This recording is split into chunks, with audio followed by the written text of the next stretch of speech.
Letter to the Egyptian Prophet Anebo by Porphyry. Translated by Thomas Taylor, 1821. Read by Dan Attrell. I commence my friendship toward you from the gods and good daimons, and from those philosophic disquisitions which have an affinity to these powers. And concerning these particulars, indeed, much has been said by the Grecian philosophers, but for the most part, the principles of their belief are derived from conjecture. But I inquire what the peculiarities are of each of the more excellent genera by which they are separated from each other, and whether we must say that the cause of the distinction between them is from their energies, or their passive motions, or from things that are consequent, or from their different arrangement with respect to bodies, as for instance, from the arrangement of the gods with reference to the ethereal, but of demons to the aerial, and of souls to terrestrial bodies. I also ask why, since the gods dwell in the heavens, theurgists only invoked the terrestrial and subterranean gods. Likewise, how some of the gods are said to be aquatic and aerial, and how different gods are allotted different places and the parts of bodies according to circumscription, though they have an infinite, impartible, and incomprehensible power. How can there be a union of them with each other if they're separated by the divisible circumscriptions of parts and by the difference of places and subject bodies? How do theologians, or those who are wise in divine concerns, represent the gods as passive, to whom, on this account, it is said, erect phalli are exhibited and obscene language is used? If they are impassive, the invocations of the gods will be in vain, which announce that they can appease the anger of the divinities and procure a reconciliation with them, and still more, what are called the necessities of the gods will be vain. That which is impassive cannot be allured, nor compelled, nor necessitated. How, therefore, are many things in sacred operations performed to them as passive? Invocations likewise are made to the gods as passive, so that not demons only are passive, but the gods also, conformably to what Homer says, "And flexible are even the gods themselves." But if we assert with certain persons that the gods are pure intellects, but that daimons, being psychical, participate of intellect, in a still greater degree will pure intellects be incapable of being allured, and will be unmingled with sensible natures. Supplications, however, are foreign to the purity of intellect, and therefore are not to be made to it, but the things which are offered in sacred rites are offered as to sensitive and psychical essences. Are therefore the gods separated from daimons, through the former being incorporeal but the latter being corporeal? If, however, the gods alone are incorporeal, how will the sun and moon and the visible celestials be gods? How likewise are some of the gods beneficent, but others malefic?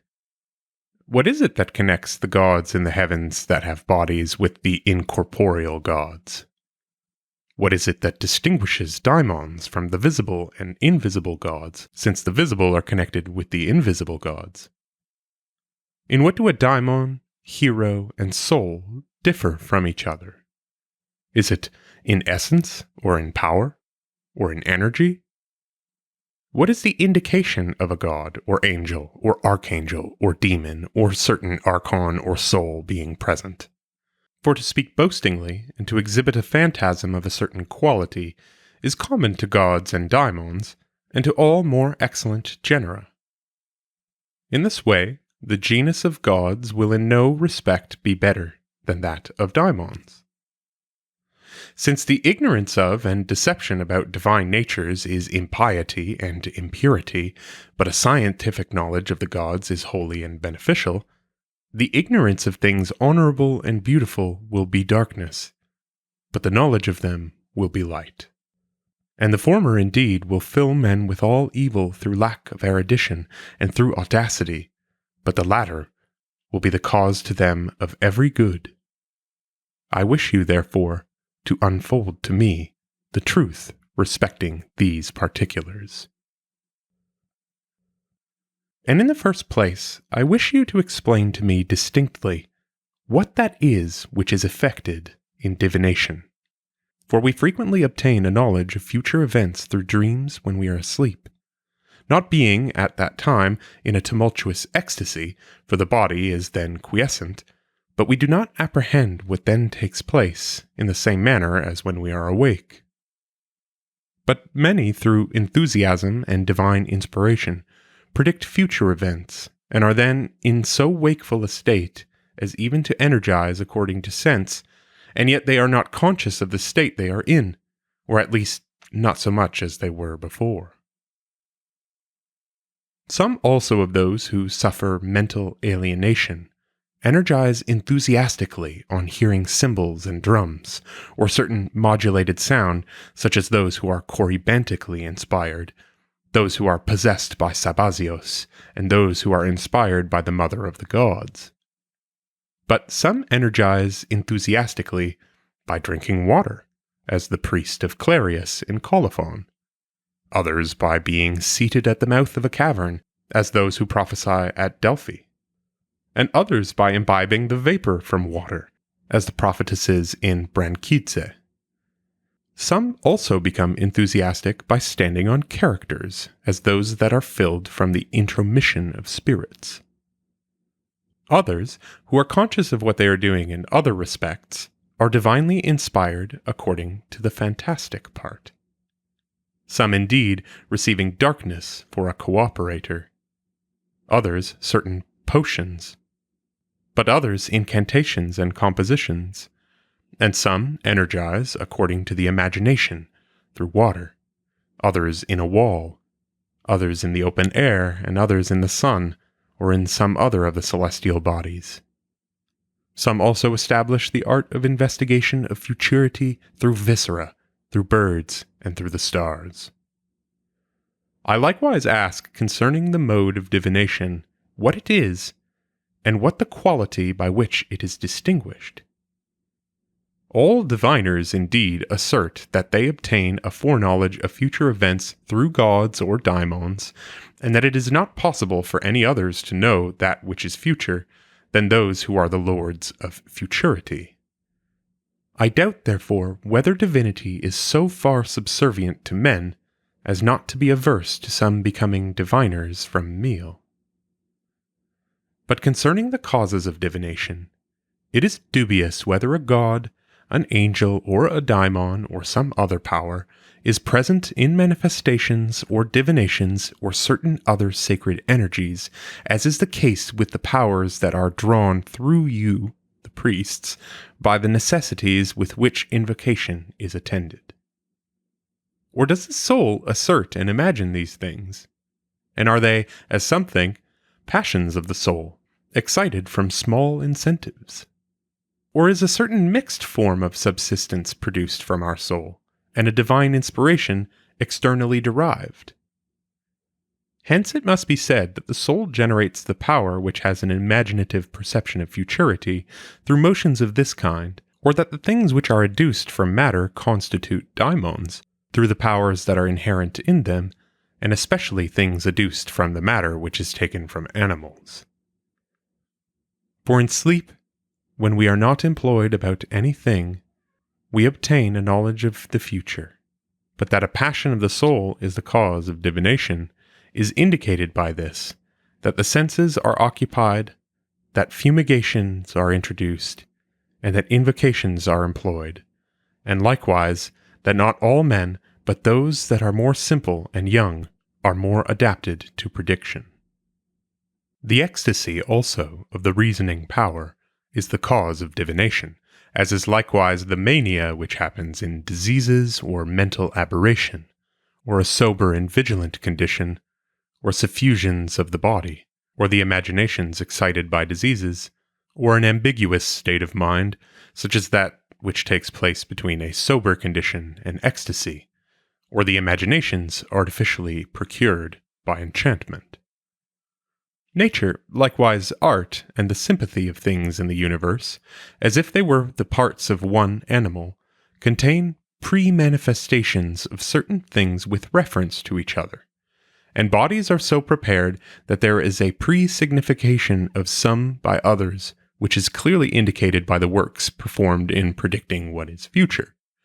For those who invoke the divinities for this purpose have about them stones and herbs, bind certain sacred bonds, which they also dissolve. They open places that are shut, and change the deliberate intentions of the recipients, so as from being depraved to render them worthy, though they were before depraved. Nor are the artificers of efficacious images to be despised, for they observe the motion of the celestial bodies, and can tell from the concurrence of what star with a certain star or stars predictions will be true or false, and also whether the things that are performed will be inane or significant and efficacious, though no divinity or daimon is drawn down by these images. But there are some who suppose that there is a certain obedient genus of daimons, which is naturally fraudulent, omniform, and various, and which assumes the appearance of gods and daimons and the souls of the deceased, and that through these every living thing which appears to be either good or evil is affected, for they are not able to contribute anything to true goods, such as those of the soul, nor do they have any knowledge of them, but they abuse, deride, and frequently impede those who are striving to be virtuous. They are likewise full of pride, and rejoice in vapors and sacrifices.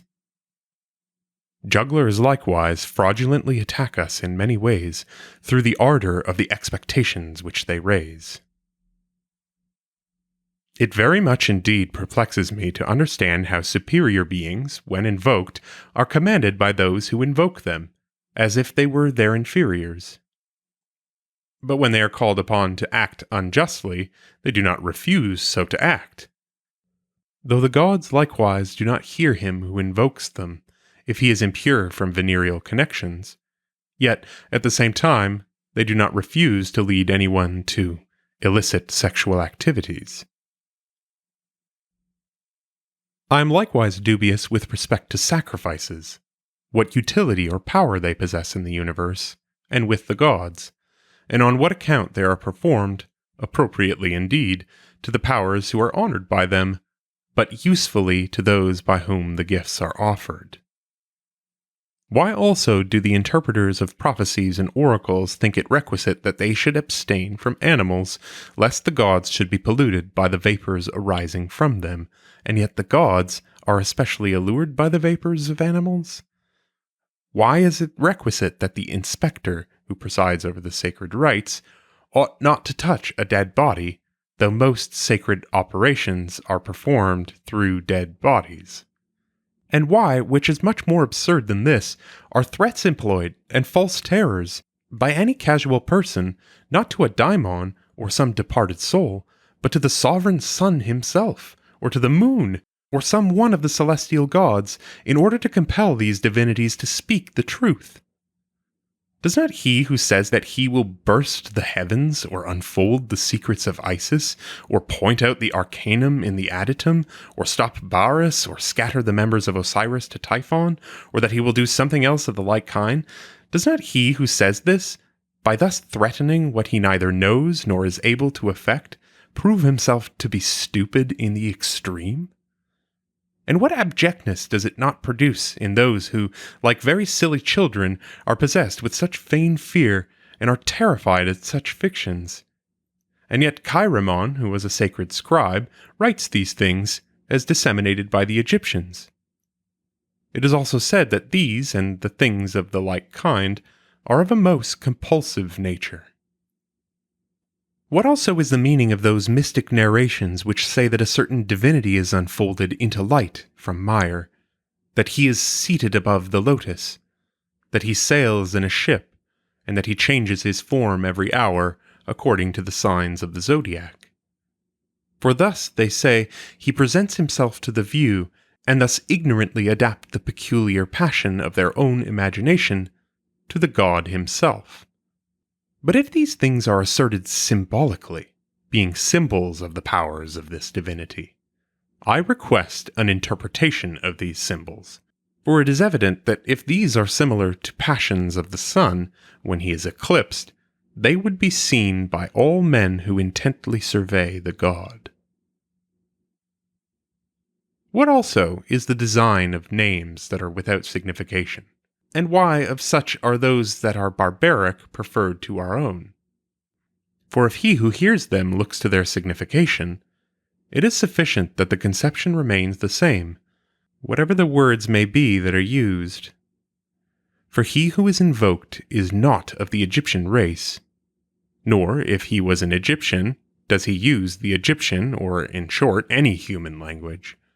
For either all these are the artificial contrivances of enchanters and veils originating from our passions, which rumor ascribes to a divine nature, or we ignorantly frame conceptions of divinity, contrary to its real mode of subsistence.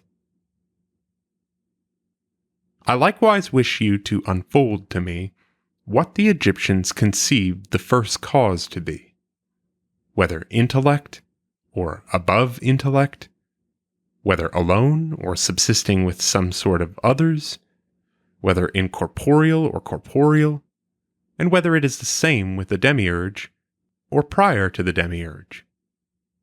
Likewise, whether all things are from one principle, or from many principles, whether the Egyptians have a knowledge of matter, or of primary corporeal qualities, and whether they admit matter to be unbegotten, or to be generated.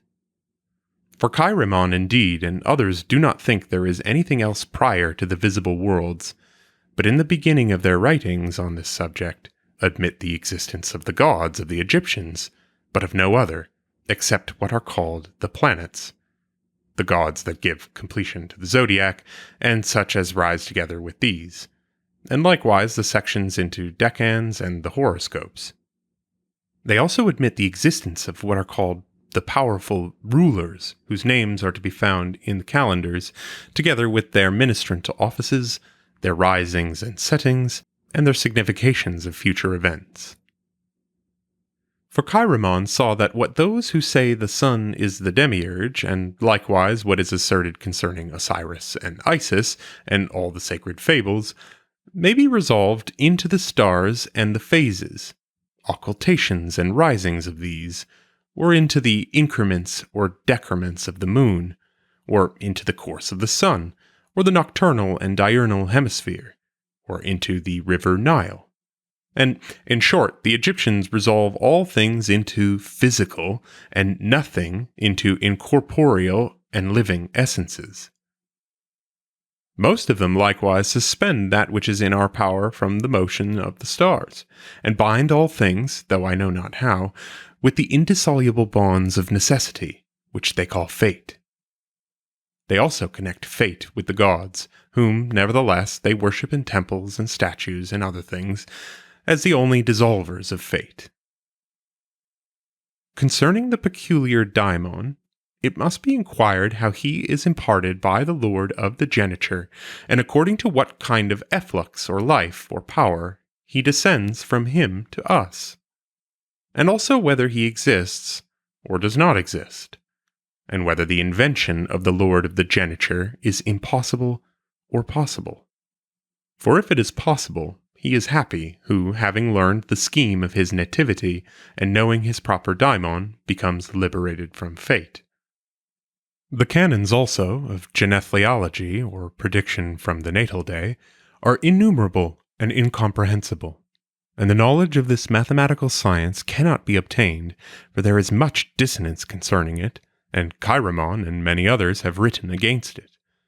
But the discovery of the Lord or Lords of the geniture, if there are more than one in a nativity, is nearly granted by astrologers themselves to be unattainable, and yet they say that on this the knowledge of the personal daimon depends. Farther still, I wish to know whether the peculiar daimon rules over some one of the parts in us. For it appears to certain persons that daimons preside over the parts of our body, so that one is the guardian of health, another of the form of the body, and another of the corporeal habits, and that there is one daimon who presides in common over all of these. And again, that one daimon presides over the body, another over the soul, and another over the intellect, and that some are good and others bad. I'm also dubious whether this daimon is not a certain part of the soul, such, for instance, as the intellectual part. And if so, he will be happy who has a wise intellect. I see likewise that there is a twofold worship of the peculiar daimon, the one being the worship as of two, and the other as of three. By all men, however, the daimon is called upon by a common invocation. I further ask whether there is a certain other latent way to felicity, separate from the gods. And I am dubious whether it is requisite to look to human opinions in divine divination and theurgy, and whether the soul does not devise great things from casual circumstances. Moreover, there are certain other methods which are conversant with the prediction of future events, and perhaps those who possess divine divination foresee indeed what will happen, yet are not on this account happy, for they foresee future events, but do not know how to use this knowledge properly. I wish, therefore, that you would point out to me the path to felicity, and show me in what the essence of it consists. For with us Greeks, there is much verbal contention about it, because we form a conjecture of good from human reasonings. But by those who have devised the means of associating with beings more excellent than man, if the investigation of this subject is omitted, wisdom will be professed by them in vain, as they will only disturb a divine intellect about the discovery of a fugitive slave, or the purchase of land, or, if it should so happen, about marriage or merchandising. And if they do not omit this subject, but assert what is most true about other things, yet say nothing that is stable and worthy of belief about felicity, in consequence of employing themselves about things that are difficult, but useless to mankind, in this case, they will not be conversant either with gods or with good daimons, but with that daimon who is called fraudulent. Or, if this is not admitted, the whole will be the invention of men and the fiction of a mortal nature.